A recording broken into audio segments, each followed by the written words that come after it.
রোজ দিন আসে যায়, লিখে যায় বোর্ডেতে, মাথা তুলে চলে তারা, মেতে থাকে শেখাতে। প্রতিদিন শেখে তারা শিক্ষার ছন্দ, কি দারুণ মানুষ তারা, পায় শুধু শিক্ষার গন্ধ। আসে সকাল 10টায়, 5টায় ঘর যায়, ঘর ফিরে হানা দেয় পড়ার ঘরের দরজায়। ঘরে ফিরে দেখে কেউ অঙ্কের খাতাটায়, কেউ আবার ব্যাগ থেকে সাহিত্য ফিরে পায়। হুঁশিয়ার শিক্ষক ফেরেন শুধু ভুল খুঁজে, কোন ছেলের কি ভুল বলে দেন চোখ বুঝে। ওই দিন 10টায় স্কুল এলো ব্যাগ বুঝে, হঠাৎ এক খবর এলো, তাতে নাকি মরণের ঘন্টা বাজে। ফলে এই মুহূর্তে যেটা সব থেকে বড় খবর, হাইকোর্টের ডিভিশন বেঞ্চের রায় বহাল রাখলো সর্বোচ্চ আদালত। ফলে 26,000 চাকরি বাতিলের রায় সেটি বহাল রইল সর্বোচ্চ আদালতে। তারপর শোনা গেল শিক্ষা নেই শিক্ষকের কাছে, দুম করে চাকরি নাকি টাকায় চড়ে ঘুরতে গেছে।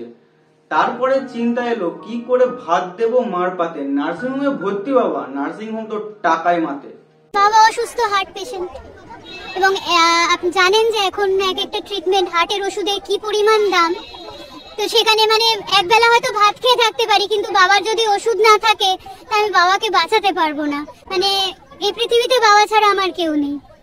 এইসব ভুলে ব্যস্ত রানী রাজনীতি চালাতে, সবুজ রানী কাঠি করে লাল রাজার পুঁদের তলাতে।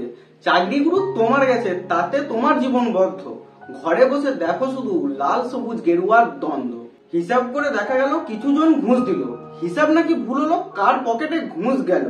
অযোগ্য ঘুষ দিল বিরাট এক দাদার দ্বারে, শিক্ষকের পিঠে লাঠি পেটা পড়ে আছে রাস্তার ধারে। নিয়োগে নাকি ভেজাল ছিল বলে উঠলো খবরের চ্যানেল, কিছু অশিক্ষিতর জন্য নাকি বাতিল হলো টোটাল প্যানেল। চেয়ার পেলে ইচ্ছা সবার আমি শুধু টাকা খাবো, কার পকেটে টাকা গেল তা কি আর জানতে পাবো।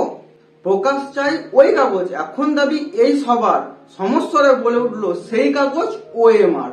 ঘুষেতেই চাকরি হবে, ঘুষের টাকায় করছে বাস, সব শেষে দেখা গেল শিক্ষাতেই টাকার চাষ।